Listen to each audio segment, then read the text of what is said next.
buntag sa tanan. Atoy welcome day ato mga bisita. Si Ma'am Jean, si Ma'am Ria, si Michelle. Ito welcome ato mga bisita no. So Joshua chapter 7. Dirita sa Joshua chapter 7 ang gidil sa Ginoo. So manaman ko sa book of Numbers, direta sa book of Joshua. Napay Deuteronomy no, pero gihuman na nako ang Deuteronomy, nibalik sa Numbers, then niglakaw na po sa Joshua. So direta sa Joshua chapter 7, basahon na to ang verse 20 o verse 21. Palihog sa pagpamarog. Atong basahon ng pulong sa Ginoo. Verse 20 and verse 21. Dungano ito pagbasa. Verse 20, ready, go. And Achan answered Joshua and said, Indeed, I have sinned against the Lord God of Israel, and thus I have done. 21. When I saw among the spoils a goodly Babylonish garment at 200 shekels of silver, and a wedge of gold of 50 shekels weight, when I coveted them and took them, and behold, they are hid in the earth in the midst of my tent, and the silver under it. Magampo ta, Ginoo, salamat kayo sa kabuntagon. Salamat sa imong kaayo gyud sa among kinabuhi. Salamat sa imong kusog nga nagpabilin gid diri kanamo, ang imong mercy, ang imong grasya nga walay paglubad gid Lord. Yang kabuntagon nga may magpasabot gid kanamo nga wala gid kaning fail sa among kaugmaon gid Ginoo sa among kinabuhi matag usa. Among itugyan tanan da kanimo Lord kay ang among gawi gid namo, among mga kalihukan ning kalibutana naglead gid kanamo sa kadautan, but pinaagi sa imong pulong, pinaagi sa imong gahom, pinaagi sa imong gugma nga may maghugpong kanamo Lord God sa pagpangalaga da kanimo nga kami makaserve da kanimo bisan kami dili kami angayan, pero ikaw nagahatag kang Jesus Christ para mohatag sa iyang kinabuhi, para mahimo kaming mga alaga da kanimo, nga makapangalaga da kanimo, makaampo da kanimo Lord, makabasa sa imong pulong, ug madwell pagid diri kanamo ang Holy Spirit Lord. Salamat kayo sa opportunity, salamat kayo sa privilege nga manggihatag diri kanamo sa pagpangalaga da kanimo, nga bisan ikaw balaan, ikaw nagahatag og pamaagi Ginoo nga kami mapaduol da kanimo. Ug among giampo Lord nga naay kami makatunan karon sa imong pulong nga ang sala gyud mao'y magpahatag kanamo sa kadautan Lord. Ug among giampo nga dili namo gakson ang sala, dili namo ipatugyan gyud ang sala diri kanamo Lord nga magpatuyang sa among kinabuhi. Nagampo kami nga sa among mga kaigsuonan pod diri kanamo sa among tapo karon nga pinaagi sa balang dugo gid ni Hesukristo nga makahugas kanamo Lord God, nga ang sala nga mawala gid diri kanamo kay tungod ikaw ang nagpatawala ni Ginoo. Salamat kaayo nga among padulngan ang among destinasyon napadung di sa imong gingarian kay tungod ikaw nga nakahugas diri kanamo Lord, og ning naa kami relasyon di kanimo Ginoo. Ug among giampo nga pinagi sa Holy Spirit karon nga maka-empower kanamo og diri usab kanako sa pagwali sa imong pulong nga masabtan pod sa yano sa imong mga katawhan Ginoo. Amo itugyan tanan di kanimo Lord, sila si pastor pod nga safety protection kanila permi sa ilang pagbiyahe Lord. Amo itugyan tanan di kanimo sa ngalan ni Kristo Jesus nga among bugtong nga manluluwas. Amen. Okay mang lingkod. Okay, direta sa Joshua chapter 7, the sin of Achan. Atong mapaminaw karon ang sala ni Achan. Unsa day ang sala ni Achan? Nabasahan na to sa chapter 7 sa verse 20 and verse 21 nga gipangutana gyud si Achan og si Achan ning tubag kang Joshua. Kay kani nga time ang leader na nila si Joshua. After ni Moses si Joshua, unya ang kani nga time dire matakol up na nato karon nga si Achan nakasala siya diha sa Ginoo. Nailhan si Achan nga nakasala siya, nakabawgid ang tibuok Israel nga nakasala si Achan. Nga naman nakabaw. Mao to niingon sa verse 21 iyang gitapigan. Asa niya gitapigan? Sa iyang tent. Sa iyang balay, tunga-tunga gyud sa iyang balay. Kaya naman nakita niya kanindot aning sininaa. Oh.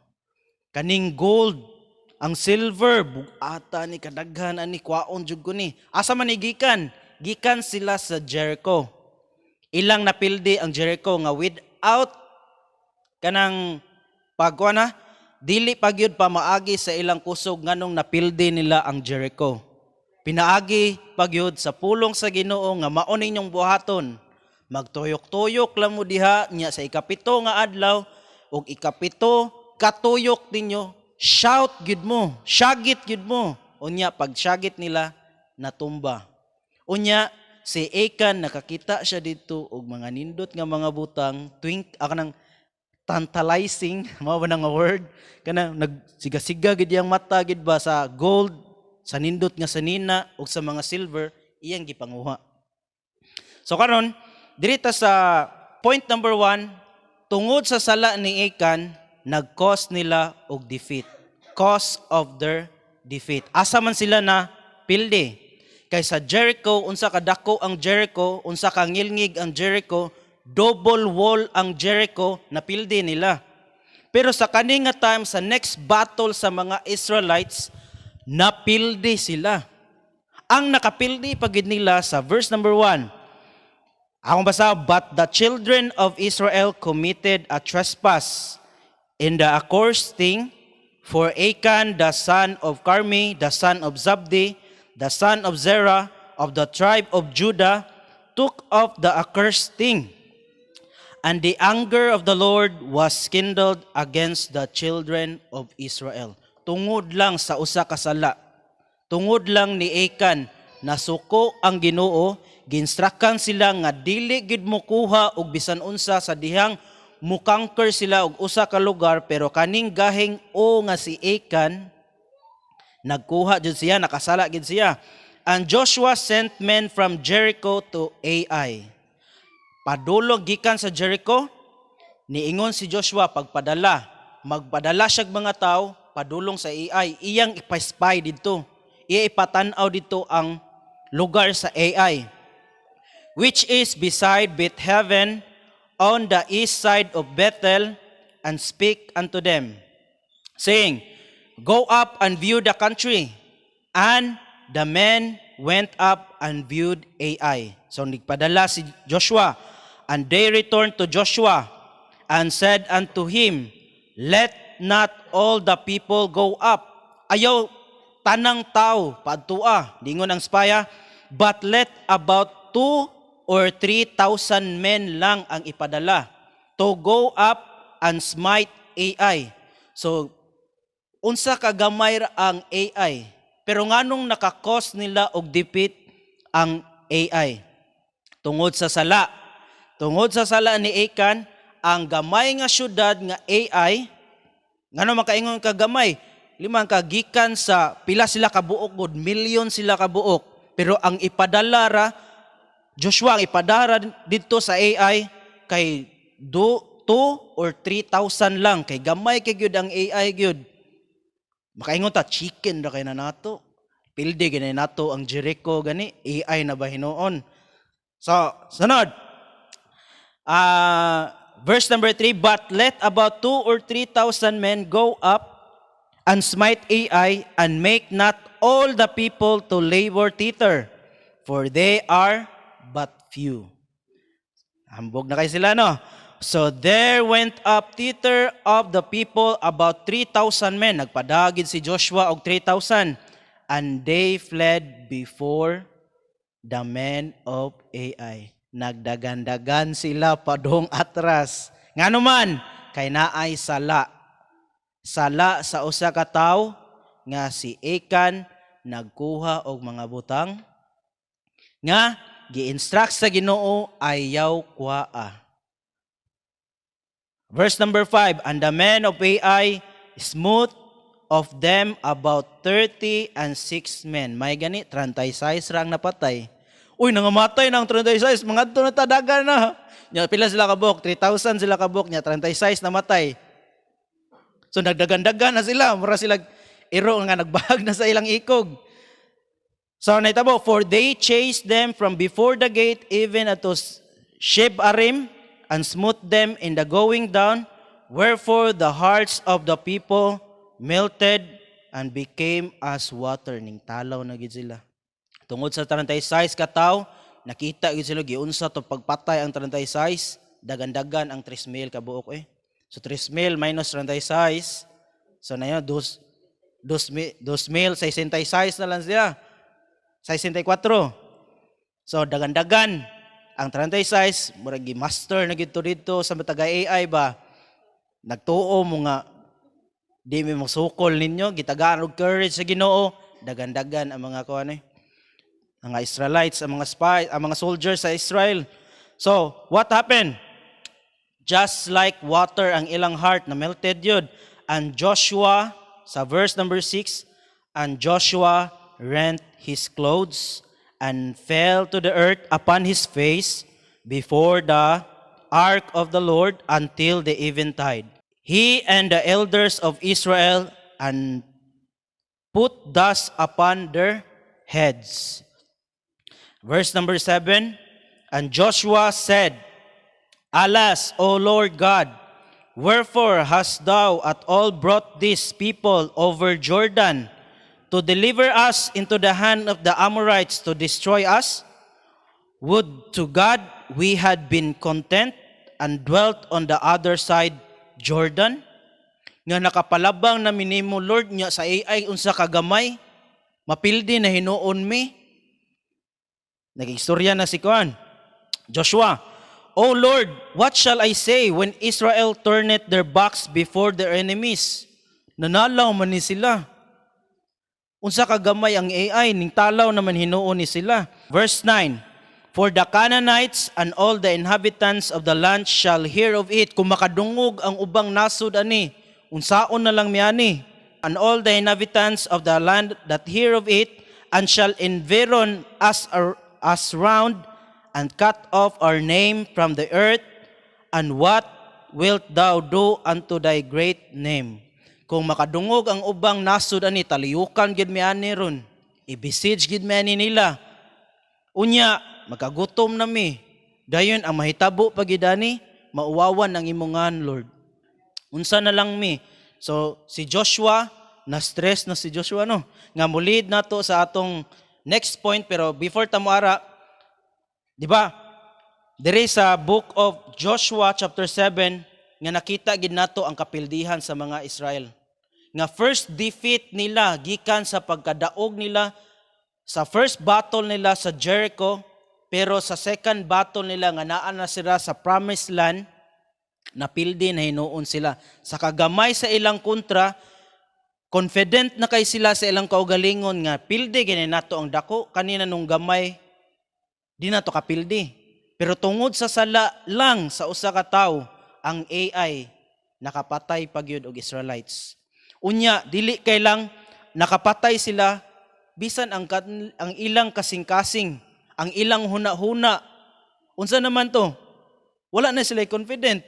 Kung ikaw gikan ka sa taas ba, unya matagak bitaw ka nga ang imong kaugalingon nga ang hilngig na kay kuaning kalibutan na. Di na ako kailangan og Ginoo. Kay wa man sila nangita og kanang guidance sa Ginoo ni, wa man sila nagampo. Nagpadaman dayon si Joshua. Pero sa verse number 1 lang daan, naa sila'y sala daan. Nga wala sila kabaw. Nga si Achan ra nakabaw.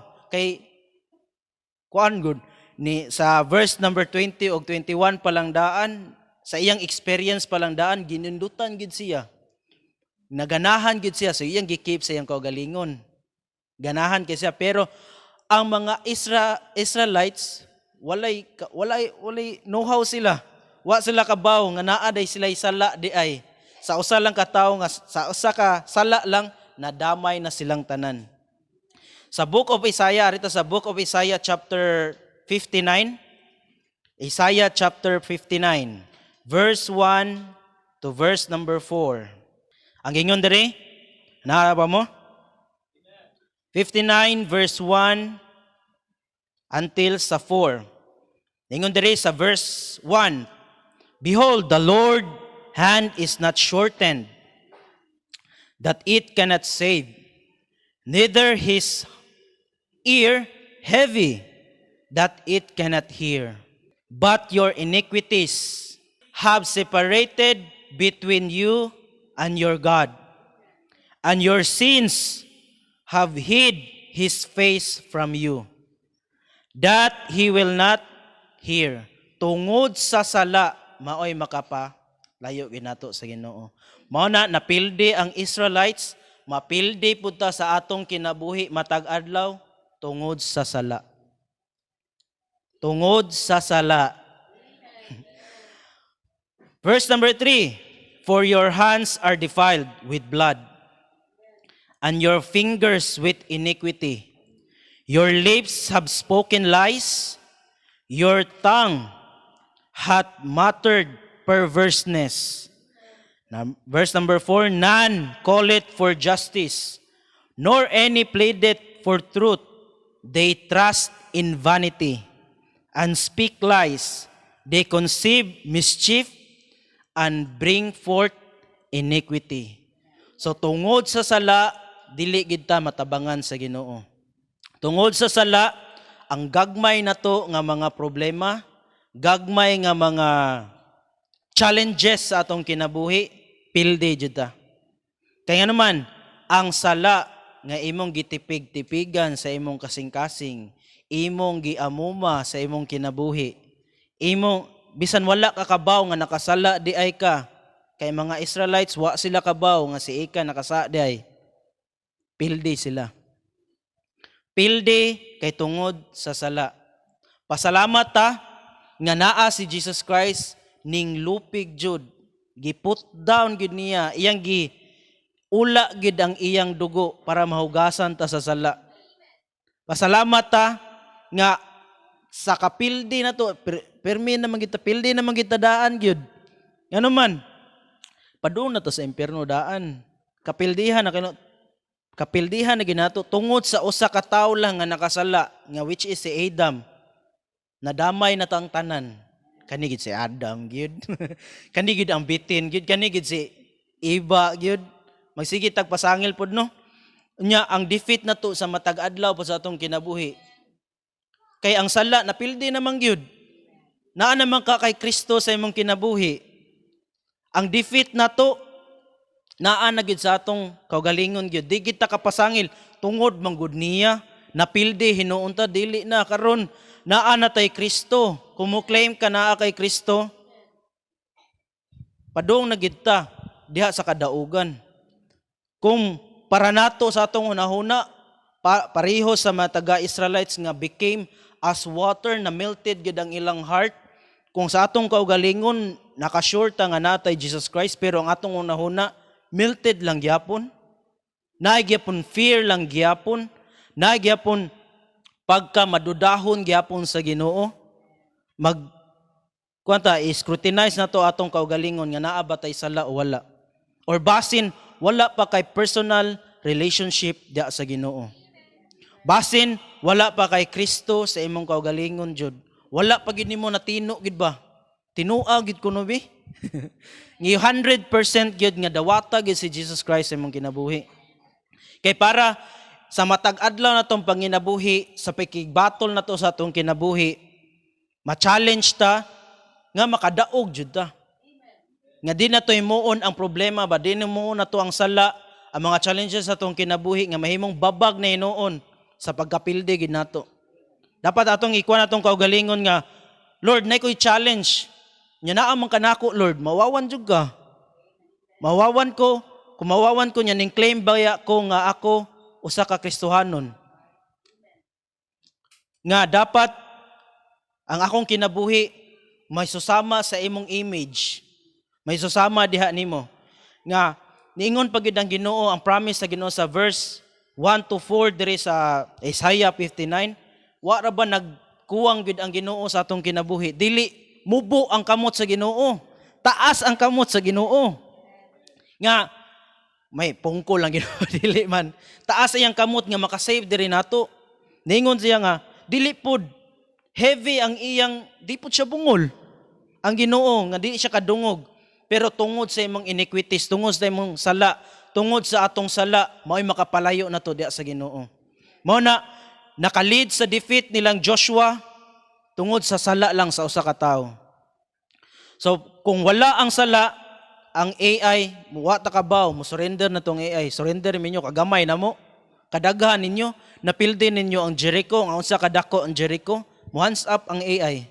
Pero tungod sa sala, maisugo ng AI nganing sa gubang nila, nganing patay pagyud nila, nga ang ilang kasing-kasing nalanay gyud ang ilang kasing-kasing gyud, nga nakalid nila sa ilang defeat. First defeat nila sa pag-adto sa Promised Land, nga ang AI unsa ka gamay, unsa ka pipitsugin ang AI pero napildi gihapon sila. Point number 2, cause of Joshua's distress. Ang ilang leader nga si Joshua nasubo in town. Nganuman, tungod sa ilang kapildihan, liman ka iyang gigisi ang sinina god. Nagrepresent nga naguol jud siya. Sa verse number 10, and the Lord said unto Joshua, get up, wherefore liest thou thus upon thy face? Perting guula gyud. Ngano nagulguol man ka Joshua? Ngano kusmod man ay mong naong? Verse number 11, Israel hath sinned, ang Ginoo nag-ingon na, and they have also transgressed my covenant, which I commanded them, for they have even taken of the accursed thing, and have also stolen, and dissembled also, and they have put it even among their own stuff. So gisagol kay para dili mailhan. Kamao gini si Eka, no? Verse number 12, therefore, the children of Israel could not stand before their enemies. Kay tungod sa sala, dili gid mo kapildihan na nila sa inyong mga kaaway. But turn their backs before their enemies, because they were accursed, gipang tunglo na, neither will I be with you anymore. Kay tungod sa inyong sala, tungod sa sala sa usa ka tawo, except you destroy and accursed from among you. Kung inyo lang wag tangon ang kanang gitunglo diha, muuban ako ninyo. 13, up! Kay si Joshua, na-distress na gid siya, na-upset na gid siya, na-worried na gid siya si Joshua. Barog Joshua, sanctify the people and say, sanctify yourselves against tomorrow, for thus saith the Lord God of Israel, there is an accursed thing in the midst of thee, O Israel. Thou canst not stand before thine enemies until ye take away the accursed thing from among you. Dili certain, dili mubo ang kamot sa Ginoo, pero ang nakahinder sa paghelp sa Ginoo diri nato, ang nakahinder, nakababag sa pagtabang sa Ginoo sa mga Israelites, ang sala. Mao na, sanctify. Joshua, ay na si ka-stress di adong. Bangon na, bangon. Kuaa ang sala nga naa ninyo.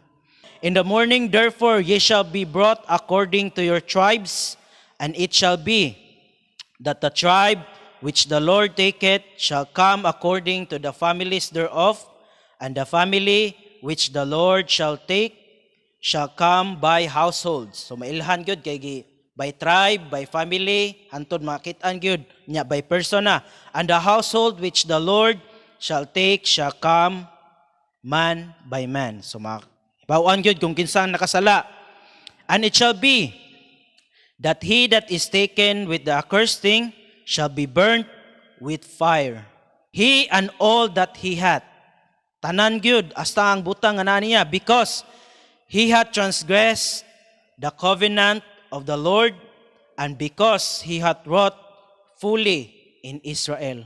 Tungod niya na tunglo mo, na sunuga. Tribe, by family, o by persona, mailhan ninyo kinsa ang nakasala. Kung makita na Joshua, kwaa, tanan niyang kabtangan, unya, sunuga, para mawagtang na ang accursed diha sa inyong lugar. Mo na diri pod sa taong kaugalingon ba naatay sala. Pero kung bisan unsa na tong buhaton sa tong kinabuhi, example, na-experience na mga kuan ngano man gyud ning adlaw? Guol man gyud kini adlaw, murag hawang man gyud ni adlaw. Na-experience na ginako ba? Nganong hawang man gyud ni karong adlaw? Dili productive ang akong adlaw. Nganong dili na fail ako sa akong hunahuna sa akong kasing-kasing nga dili gid ko productive karong adlaw, dili ko peaceful karong adlaw. Nya gi pagmata nako gi kuan din nako ang akong pagmata hantod sa pag karon nga present time ay wa di ko ka devotional. Naaday to time, naaday ko sala dahil nga wala naka devotion. Wala nakabasa sa pulong sa Ginoo. Namang gid time man ano or basi naanad na pud mo uban nga way devotion nga okay ra mo kanang adlaw. Pero kanang naanad na kag devotional nga maminaw ka sa Ginoo sa iyang pulong, makabasa ka sa iyang pulong nya nakalimtan nimo gid ba na gid tayo malimtan ba nganong hawang man gid akong kaadlawon naaday naguol. Mao na niingon sa Ephesians chapter 4 verse 30 di ba niingon diha grieve not the Holy Spirit. Tungod lang sa sala, tungod gyud sa sala maguol ang balaang espiritu. Unya niingon baya sa book of James, to him that knoweth to do good and do it not, to him it is sin. Nakabantay jud ka, sakto man gyud ni. Kapoy man. Mao man gyud na perminti na tong iingon, kapoy man. Stress naman ko Lord, pare naman ko Joshua, stress na kay ko. Mingon si Joshua nga to, Lord, niingon ang Ginoo, Joshua, bangon na di ko Lord, kapoy kay ngano ka napildi mi sa kagamay sa AI, sa kadako sa Jericho napildi bagid namo. Uban ka namo ato. Pero ngaron sa AI noon kagamay sa AI wa ka namo Lord. Pero ningon ang Ginoo, up Joshua. Kabaw ko gikapoy ka, naguol ka tungod sa inyong kapildihan. Kabaw ka ngano napildi mo tungod kay naay sala diha ninyo. Mao na ningon ang Ginoo, pangitaa by tribe, by family, by person, kinsa ang nakasala. Og makita na ninyo, makita na nimo, kuaa, den sunuga. Mana kung natay sala sa itong kaugalingon, atong i-confess sa Ginoo. Ipasunog ta na sa Ginoo. Ipa-wash out ta na, pinagi sa balaang dugo ni Jesucristo. Kay di gidalim, kung mudwell ta sa sala, ang atong kinabuhi, uga pa sa tanang uga. Gisunog pa sa tanang sunog. Gidukot na. Di ba? Makuha na to nga sa atong kinabuhi ba? Ang sala di gid maghatag og kalipay diri nato. Ang sala maka-grieve gid na sa Holy Spirit. Kung tinud-anay ka nga naa kay Holy Spirit, mo grieve gid na ang Holy Spirit, makakita jud ka, maka-feel jud ka, makabantay jud ka nga ang sala maoy naghinder nato sa presensya sa Ginoo. Mao to, one time dito, wala pa nakasulod ang mga Israelites. Di ba ningon ang Ginoo ato? Adto na mo dito kaw. Ihatag na ko ninyo tanan. Kay mga badlungon man kay mo, adto na mo dito, ihatag na ko ninyo ang promised land. Pero di ko mauban ninyo. Ningon ang Ginoo. Pero niingon, pasalamat po ta sa kasing-kasing ni Moses, kasing-kasing sa mga Israelites. Ningon sila, di na lang may mga tulor kung wa ka. May pawa na lang ning tanan kung wa ka.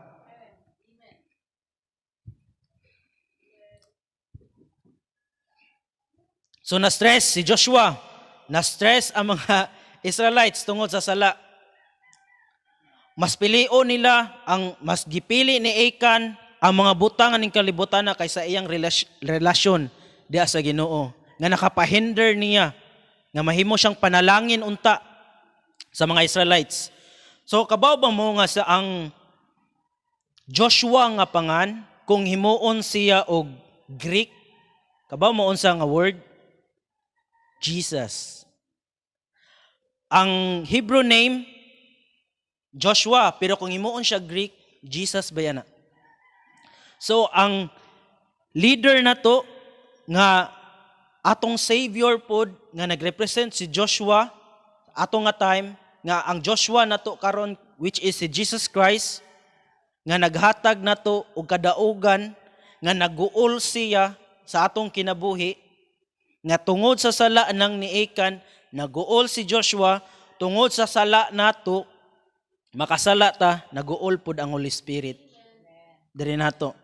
So dapat dili nato pagulon.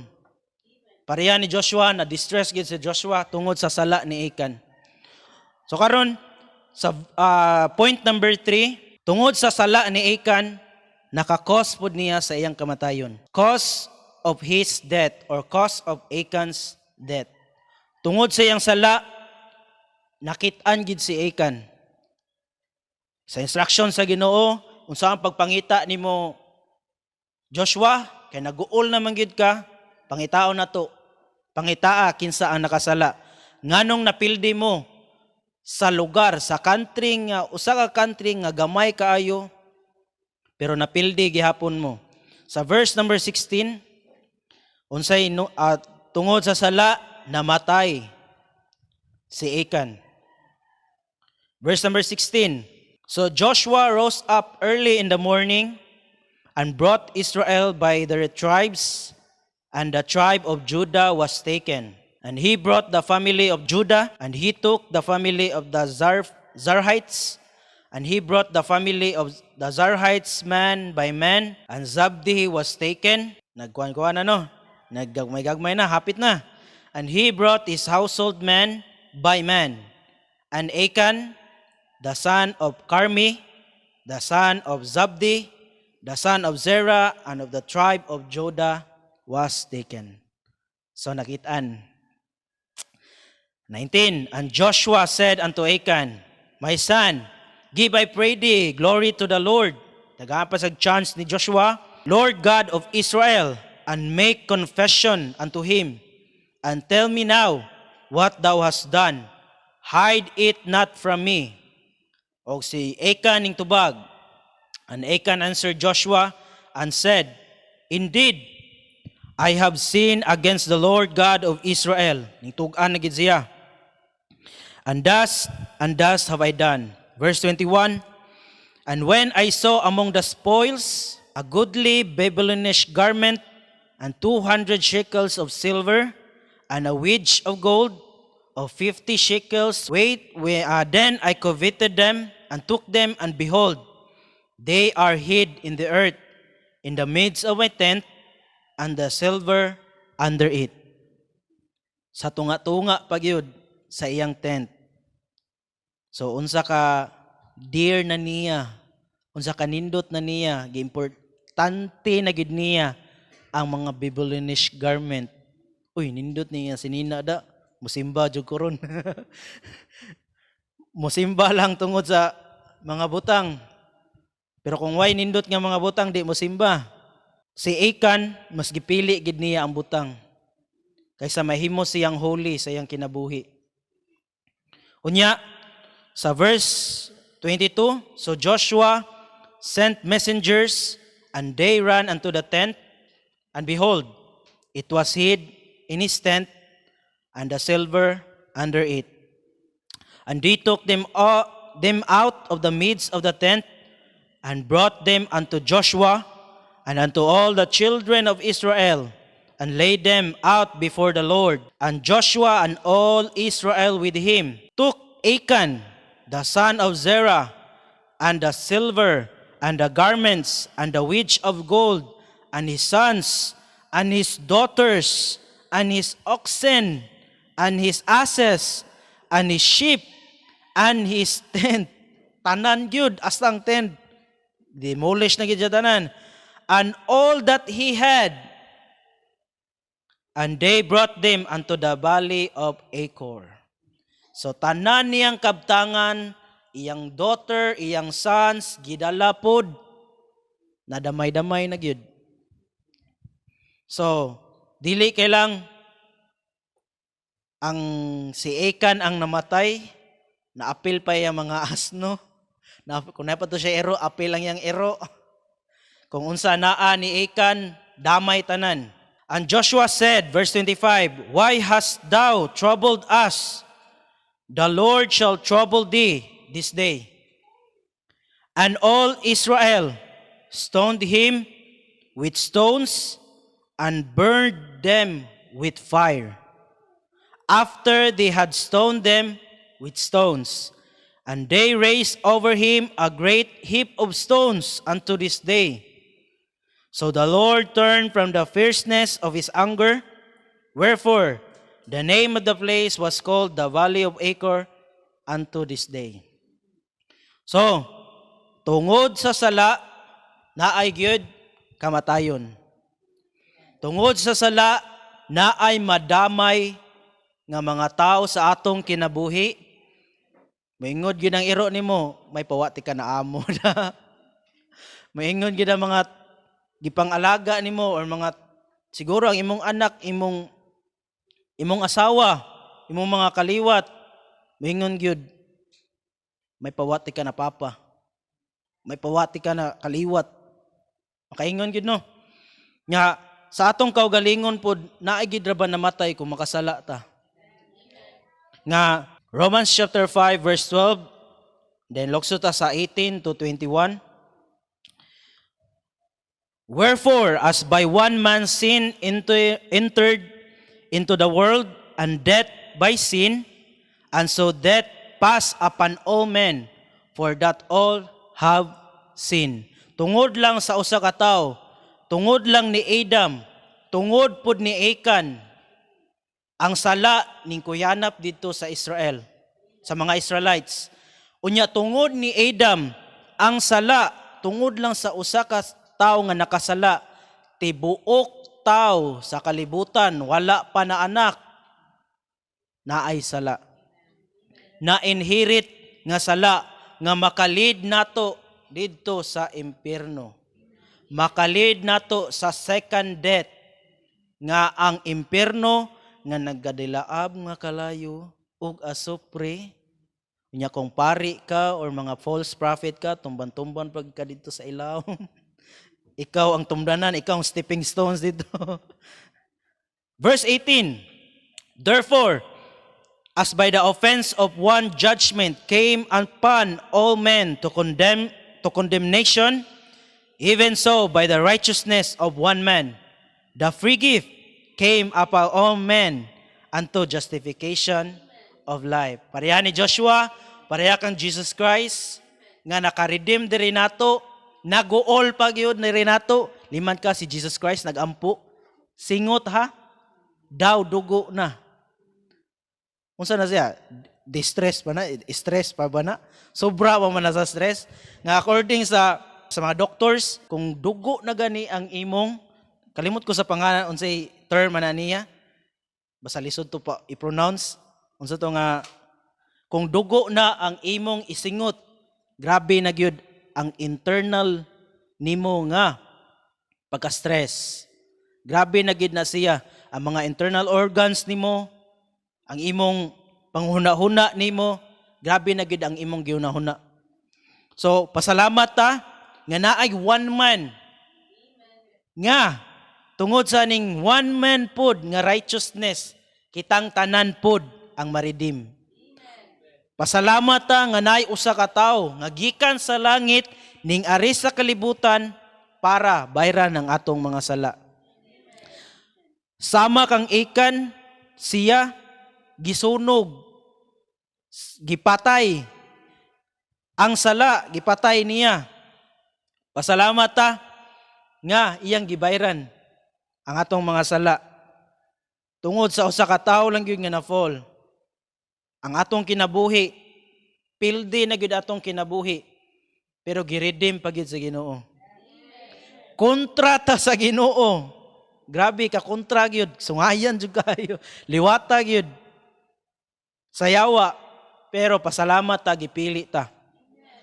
Nga makaangkon ta og kaluwasan, mo indwell diri nato ang Holy Spirit, nga maguol lang siya, dili siya mohawa.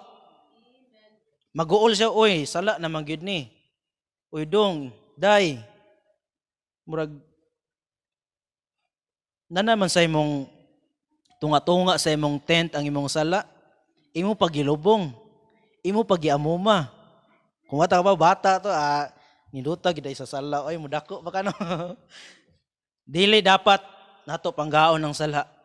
Ato gina i-confess sa Ginoo nga labi na gyud kanang sala nga makapaadto pa gyud nato sa impyerno. Nga wala pa day ka sure nga si Jesus Christ maoy bayad anang salaa. Dili tungod sa imong kaugalingon, dili tungod sala man ni. Mutalikod nako sa sala, di na mao makapaluwas nato. Ang makapaluwas nato si Jesus Christ. Kay namang gyud time nga mura tag irong buang ba. Magsige tag tuyok-tuyok nindot man gyud tong sala, mangyud nindot man gyud tong sala, mangyud. Pero pinaagi ni Jesus Christ ang umaabot nimo nga sala, ang imong sala karon, imong sala sa una, gi-wash out niya. Basta willing lang ka magpa-wash out po sa pinaagi sa balang dugo ni Kristo. Ang death, ang second death, wala na diri nato. Pero makabuhat man gyapon tagsala. Pasalamat ta nga naay balaang dugo ni Kristo nga fresh lang gyapon hantod karon. Pasalamat ta. Verse 19 atong basahon. For as by one man's disobedience, sa Adam, many were made sinners. So by the obedience of one, shall many be made righteous. Verse 20, moreover, the law entered that the offense might abound. But where sin abounded, grace did much more abound. Kung naay sala, ni abound ang sala, ang grasya, much more ang grasya. Nga ni abound. 21, that as sin hath reigned unto death, tungod sa sala, naay kamatayon, even so might grace reign through righteousness unto eternal life by Jesus Christ. So kung ikaw, naapa ka sa sala, ang kamatayon, gingon, nagsunod-sunod ang kamatayon nimo. Ready na nga time kung mamatay ka nga naa kay sala pagyud, wala pa nimo gihatag sa Ginoo, wala pa nimo pabayre sa Ginoo. Ang baba sa impyerno nagsunod-sunod nimo. Sa time nga mamatay ka, matuk-an lang ka, or unsa ba nga kamatayon nimo, ready na ang hell nga motukob nimo. Kung ikaw wala pa kadawat ni Jesus Christ karon, kay siya ang one man nga righteous nga nimbayad sa atong mga sala. Ready ang hell nga motukob nimo. Pero kung naa si Jesus Christ nimo, ang grace nga ning much more abound diri nato, nga maklaro gid nato nga si Jesus Christ namatay, nalubong ug nabanhaw gyud, nga gisulat gid sa iyang pulong, sure ang eternal life nga naara gyud diha kan Jesus Christ. Ang baba sa impyerno wala na diri nato. So i-make sure nga dili ikaw si Achan karon nga ang sala dili nimo tipigan sa imong center sa imong kinabuhi, dili nimo siya panggaon sa imong kinabuhi, kay sumusugot ka sa dili naay gid tawo nga madamay nimo. Moingon ta nga love man gid kay nako ang Ginoo gyud, pero love man sa nakong sala. Pero love lang gyapon nato ang sala, magduha-duha ta na I love you Lord, pero magbuhat gyapon kog sala. Ang imong kinabuhi dili balaan lang gihapon. Wala gyapon nagsubay sa pulong sa Ginoo. Ang imong kinabuhi moingon ka nga love man ti ka Lord, pero di lang ko mosimba ron. Love man ti ka Lord, pero di lang ko mabasa sa Bible ron. Love man ti ka Lord, pero di lang ko muhatag. Love man ti ka Lord, pero love ni mong Ginoo kay tungod love taniya. Love to sa Ginoo, love na to ang Ginoo kay tungod angay siya higugmaon. Kay bisan kita inimita niya, iya gid ta ginaugan. Iya gid giula ang iyang dugo, naka-experience siya kamatayon. Ginoo ha, naka-experience siya kamatayon. Kaya nga naman, love ta niya. Di siya gusto mamatay ta. Labi na gid didto sa impyerno. Di siya gusto nga maimpyerno ta. Maka-worship man gyapon ta sa Ginoo didto sa impyerno. Kay every tongue, every knee should bow nga si Jesus Christ ra gyud mo'y Ginoo. Bisan na sa impyerno nag-worship sa Ginoo. Nasa langit nag-worship gyapon sa Ginoo. Asa man imong ganahan? Adto ka ma-worship sa impyerno? Magsigkat tawag Ginoo didto gyapon. Sa Ginoo didto. Or adto ka sa langit nga maka-feel gid ka sa iyang presensya. Maka-walk gyud ka sa streets of gold. Makakita jud ka sa smile ni Jesus Christ. Makaingon ba ka si Jesus Christ? Well done, thou good and faithful servant. Or basin, suod na dong, badlongon ka dito sa kalibutan da. May gawa ka ka-experience nga, di pero di may nanang Ginoo eh. Ikaw makarealize na kasi mong kagalingon gidana.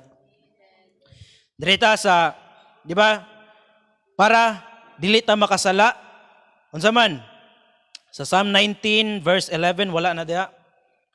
Thy word have I hid in my heart, that I may not sin against thee. Psalm 119 verse 11 na.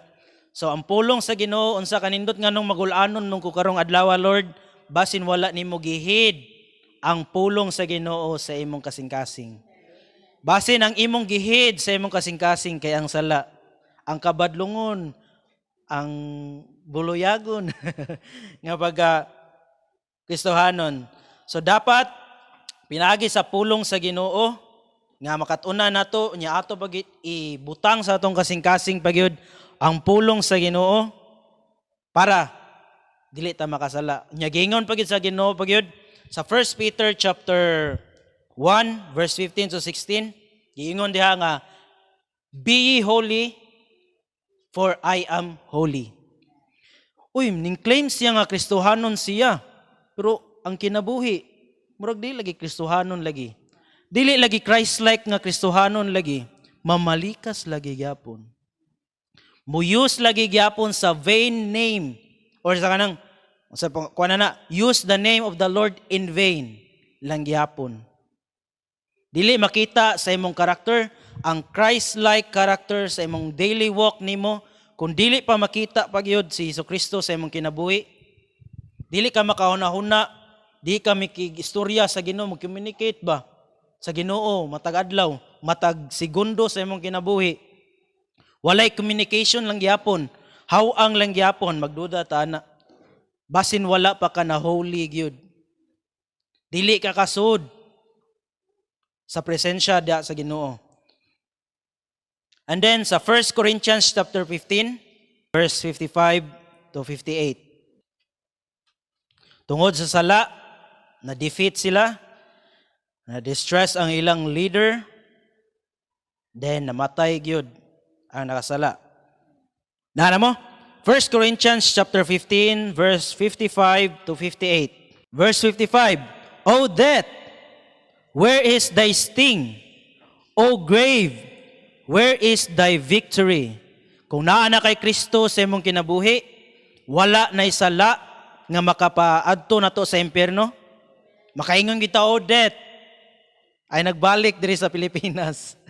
Labi na sa Central Visayas, ayaw na pagbalik, O death. Where is thy sting? O grave, where is thy victory? Kung tinudanay kang Kristohanon niya, mga hadlok kag kamatayon, o basin kamatayon na dito sa impyerno. The sting of death is sin. Ang iyang ang sa kamatayon kay ang sala gyud. And the strength of sin is the law. Magpahibaw na to ang law nga kita nakasala ta. But thanks be to God which giveth us the victory. Dili defeat ang ihatag gid sa Ginoo nato. Pinagi kinsa through our Lord Jesus Christ. Kung naa na si Jesus Christ sa imong kinabuhi, dili ka ka-experience og defeat nga didto sa kamatayon sa impyerno. Unsay hatag sa Ginoo nato? Victory in Jesus. Victory in Jesus. Mao na gingon diri sa verse 58, Therefore, my beloved brethren, luwas, be ye steadfast, unmovable, always abounding in the work of the Lord. For as much as you know that your labor is not in vain in the Lord. Dili gid mahimong kawang ang atong buluhaton diri sa Ginoo. Dili gid siya mahimong wa pulos niya akong buhaton Maadto ka simbahan para kasabaan lang. Di ka kasabaan Kung naa kay sala, kasaba gina para nimo. Pero kung ang sala wa nimo gihid sa imong kasing-kasing, ang pulong sa Ginoo ang imong gihid sa imong kasing-kasing, nindot paminawon ang pulong sa Ginoo. Nindot basahon ang pulong sa Ginoo. Nindot i-experience ang pulong sa Ginoo. Kay victory gyud pirmi ang ihatag diri sa Ginoo nato. Kay dili mo buoy ang kamot, dili bungol ang Ginoo para di siya kadungog nato. Dili pungkol ang Ginoo para dili katabang nato. Taas siya. Pero tungod sa atong sala. Kung ikaw wala pa kadawat ni Jesus Christ, tungod sa sala, maimpierno ka. Pero kung luwas na ka, pero ang sala imo gipon gitipigan sa imong kasing-kasing, mas gipili nimo ang sala kaysa imong relasyon diha sa Ginoo, naay kapildihan gyapon. Kung di man ka maimpierno ningon ang yawa, ay at least impiernohon ko ni imong kinabuhi. Pero pasalamat po ta kung naay mga challenges sa atong kinabuhi, makatawag kita sa Ginoo. Kaya ningon sa Apostle Paul, naa siya'y thorn of the flesh, pero sa dihang naa siya tungod sa iyang thorn of the flesh niya, mas ning tawag siya sa Ginoo. Mas nakita niya ang grace sa Ginoo nga ning much more abound gid sa akong kinabuhi. Pasalamat ta nga naay mga problema sa atong kinabuhi kay makatawag kita sa Ginoo. Nagpasabot kung itintal ka sa yawa, nagpasabot nga duol giday ka sa Ginoo. Induta sa akong kinabuhi ron bisan nagbabadlong ko, may problema. Magduda ta na. Basin gigakos na ginanimo, ginurture na nanimo imong sala. Pero moabot gid ang time nga naay judgment sa atong mga sala nga gipangbuhat. Mas gipili na to ang sala kaysa atong relasyon diha sa Ginoo. Nga makakos na to og defeat, makagrieve sa Holy Spirit, og mamatay gyud ang atong pagpangalaga diha sa Ginoo. Ang atong amor diha sa Ginoo mawagtang gyud. Mao na karon giingon diri sa last verse na to nga therefore my beloved brethren, be steadfast, unmovable, always abounding in the work of the Lord. Kaya naman, for as much as you know that your labor is not in vain in the Lord. Muna ang sin of Achan na damay-damay ang Israel. Nakakos nila kapildihan bisan sa kagamay sa ilang kontra, napildi sila, ning talaw pagid sila. Muna ang ilang leader na upset, na distress tungod sa usa ka tawo nga nakasala. Unya ang nakasala namatay gyud. So I hope naman na nakatunan kanong kabuntagon. Magambot ta. Amahan nga langit nun, salamat Lord sa kabuntagon. Salamat sa imong pulong Lord. O salamat kayo Lord sa paghamit po diri kanako. Ay imong pulong Lord nga nawali gid karong kabuntagon. Salamat sa imong makakatawhan nga nagid karon Lord nga naminaw. I hope and I pray Ginoo nga sila nga nakakatun gyud nga sa ilang pagkinabuhi, sa among pagkinabuhi Ginoo, nga di na mo tapigan gyud ang sala. Ug naamang kay karon Lord nga wala pa gyud nakadawat sa kaluwasan, sa relasyon diha kanimo nga pinagi ni Jesus Christ Lord, nga makauli kami diha kanimo, nga ang among relasyon nga naagi diha kanimo Lord God. O gamong giampo Lord sa matag usapod nga sa matag adlaw nga na matintal gid sa yawa. Ang magiampo Lord nga matag usa diri kanamo nga maginampo ay gid matag usa, maginugugmaay matag usa. Ug sa mang matag adlaw ang paginabuhi nga pilion gid namo ang among relasyon diha kanimo. Kay unsa ra man kanibuhi Lord kung wa ka, kung ang presensya sa Holy Spirit mawagtang kumaguolan siya sa among kinabuhi nya baliwala ra namo Lord ang iyang kaguol. Sa iloa kami Lord nga dili ka namo ma-priority sa among kinabuhi. Ug among giampo Ginoo nga among i-desire sa among matag usa nga ang imong presensya, ang imong pulong nga among basahon matag adlaw ug among makinabuhi nga makita sa mga katawhan pod Lord nga unsa ka kanindot sa among kinabuhi bisan sa among mga challenges sa among kinabuhi nga magmalipayon gyapon kami kay tungod na kami assurance da kanimo Lord nga among padulngan gyud ang among destinasyon, ang among final nga destination gid Ginoo diha gid sa imong gingarian nga ikaw nakapildi gid sa sala nga pinaagi ni Adam Ginoo nga nahimo kami makaasala but pinaagi kan Jesus Christ nga naghatag kanamo Ginoo ug kaluwasan ng imong grasya mao ning much more abound diri kanamo Ginoo. Tabangi kami Lord matausa pod nga among ihid gid ang imong pulong diri sa among kasing-kasing para ang sala di gid mapunta gid diri kanamo Ginoo nga dili gid mahimo kaming badlungon nga imong mga anak Lord at mahimo kaming mga katawhan nimo nga mga anak nimo nga nagbuhat sa imong buluhaton nga nakabaw pa gid kami nga dili kani mahimong kawang gid Lord kung amo ning buhaton para ra gyud diha kanimo Lord. Ug among giampo Ginoo nga ang muani sa altar ikaw maka-bless kanila. Salamat kaayo Lord imong gihatag nga unsa man gani ang ilang ipang ampo diha kanimo ikaw makadungog niini Lord nga ang Holy Spirit nga magpadala po diha kanimo Lord. Ug salamat kaayo sa tanan-tanan nga ipanghatag kanamo Lord. In Jesus name I pray. Amen.